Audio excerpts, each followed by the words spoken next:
कहते हैं कि हमारे हिंदुस्तान में कुछ रिश्ते ही बहुत पवित्र होते हैं, जिनमें से भाई बहन का भी एक रिश्ता होता है। जब बहन अपने भाई के कलाई पे राखी बांधती है तो हमेशा हर बहन चाहती है कि उसका भाई उसकी रक्षा करे और हमेशा उसके साथ खड़ा हो। लेकिन कहते हैं ना कि जब आपका पेट भूखा होता है तो सारे ही रिश्ते कमज़ोर पड़ने लगते हैं। इसी तरह से जब कोई भी पैसे का मारा होता है, जब किसी को भूख लगती है, तो वो कभी भी कोई रिश्ता देख नहीं पाता है, उसे तो अपनी भूख ही मिटानी होती है। आज की कहानी एक ऐसी कहानी है जिसमें पैसे की वजह से क्या क्या लोगों को करना नहीं पड़ता है, ये दिखाई देता है। बहुत विचलित कर देती है ये कहानी, क्योंकि दोस्तों भाई बहन के पवित्र रिश्ते जब पति पत्नी के तरह से लोगों को समाज में दिखाई देने लगें और इस तरह से ये रिश्ता परिवर्तन हो जाए तो ये बहुत कुछ सोचने पे मजबूर कर देता है। आज एक ऐसी ही भाई बहन की कहानी मैं आपके समक्ष रखने वाली हूँ। ये कहानी है उत्तर प्रदेश के फिरोजाबाद की, जहाँ पे एक गांव है जिसका नाम है नारकी। 11 दिसंबर की ये घटना है। 11 दिसंबर आज से 2 साल पहले की लगभग ये घटना है। समझिए कि लॉकडाउन के पहले 2021 की घटना है ये। और इस दिन दोपहर में एक सामूहिक विवाह यहाँ के गांव में जो है यहाँ के सरपंच के द्वारा, यहाँ के प्रशासन के द्वारा करवाई जा रही थी। जैसे कि बहुत सारे शहरों में कन्या का विवाह के लिए मुख्यमंत्री योजनाएं चलाई जाती हैं, जिसके अंतर्गत जो है बहुत सारे जो जोड़े होते हैं जिसके माता पिता शादी करने में पैसे नहीं खर्च कर सकते हैं, लगा नहीं सकते हैं, उनके बच्चों की शादी कराई जाती है। ऐसा ही एक सामूहिक विवाह का योजना शुरू होता है। लगभग 51 जोड़े इसमें आते हैं और सभी शादी के बंधनों में जो भी रीति रिवाज होते हैं यहाँ के वो करवाए जाते हैं। और इसमें तमाम आला अधिकारी जो इस गांव के सरपंच होते हैं, मुखिया होते हैं, यहाँ का पुलिस प्रशासन होता है, कुछ नेताजी भी होते हैं, सब कोई आता है। सब कोई इस सामूहिक विवाह में शामिल होते हैं और बारी बारी से सभी जोड़ों के साथ फ़ोटो खिंचवाते रहते हैं। फ़ोटो खिंचवाने के बाद इस फ़ोटो को भेजने का सिलसिला भी साथ ही साथ शुरू हो जाता है, क्योंकि जब आप कोई बहुत बड़े पद पे हैं, आप जैसे नेता हैं, तो आपको पब्लिसिटी भी चाहिए और लोग फ़ोटो खिंचवा के सर्कुलेट अपने दोस्तों में, अपने समाज में करना शुरू कर देते हैं। उनमें से एक जोड़ा होता है जो बड़ी ही चुपचाप खड़ा होता है, कोई प्रतिक्रिया नहीं, कोई दूल्हा दुल्हन के जैसी उनकी एक्टिविटी भी नहीं, बस उनमें कुछ सिमिलर था तो बस ये कि वो भाई बहन थे। जो लड़का होता है उसका नाम महेंद्र सिंह होता है और जो लड़की होती है उसका नाम ज्योति सिंह होता है। अब ये दोनों ही साथ में खड़े होते हैं और बिल्कुल एक जोड़े के जैसे दिखते हैं। जो यहाँ के आला अधिकारी होते हैं वो भी इनके साथ फ़ोटो खिंचवाने आते हैं और जैसे ही फ़ोटो सर्कुलेट होता है वैसे ही इस जोड़े के गांव में घर पहुंचने से पहले ही ये फ़ोटो उनके परिवार को और उनके गांव वालों को मिल जाता है। अब गांव वाले फ़ोटो देख करके समझिए कि उनके पैर से ज़मीन ही निकल जाती है।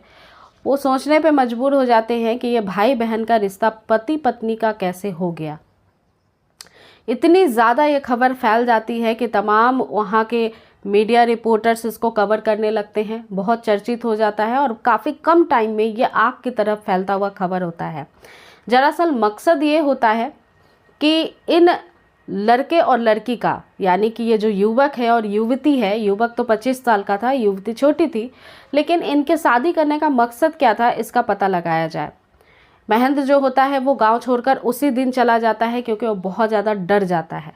लेकिन जो लड़की होती है ज्योति, वो घर पे ही मिलती है। अब तमाम जो मीडिया रिपोर्टर्स थे वो इस लड़की के पास पहुंचते हैं और ये खबर इतनी तेज़ी से वायरल होने लगती है कि योगी आदित्यनाथ के पास भी ये खबर पहुंचती है और वो भी तमाम जांच के आदेश दे देते हैं।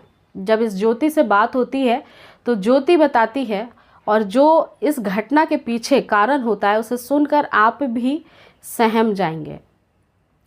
जब गरीबी दस्तक देती है किसी के भी दरवाजे पे, पेट भूखा होता है, तन पे कपड़े नहीं होते हैं, तो किस तरह से इंसानियत शर्मसार हो जाती है, किसी भी काम करने को मजबूर हो जाती है। इस कहानी को देख करके ऐसा लगता है। ये बहन बोलती है कि हमारे घर में खाना खाने को पैसे नहीं हैं, बहुत कम पैसे आते हैं जिसमें जैसे तैसे हमारा घर का जो है पालन पोषण होता है और मुझे कुछ भी पता नहीं है। मुझे बस इतना बताया गया था कि 2 घंटे के लिए तुम्हें चलना है, मेरे भाई को भी ऐसा ही बोला गया था, हम दोनों गए और हमें वहाँ पे पैसे मिलने वाले थे।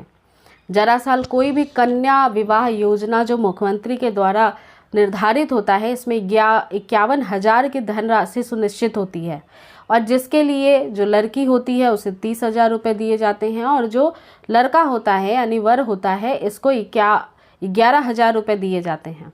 और इसी पैसे की वजह से वो दोनों बेचारे उस सामूहिक विवाह में सोचने वाली बात ये है कि प्रशासन जो है वो कार्रवाई करने की ओर बढ़ती है। सारे लोग यही उम्मीद लगाए बैठते हैं कि इस लड़के पे कार्रवाई होनी चाहिए, लेकिन आप जरा सा सोच सकते हैं कि गरीबी किस तरह से किस दहलीज पे लाकर किसी को भी खड़ा कर देती है।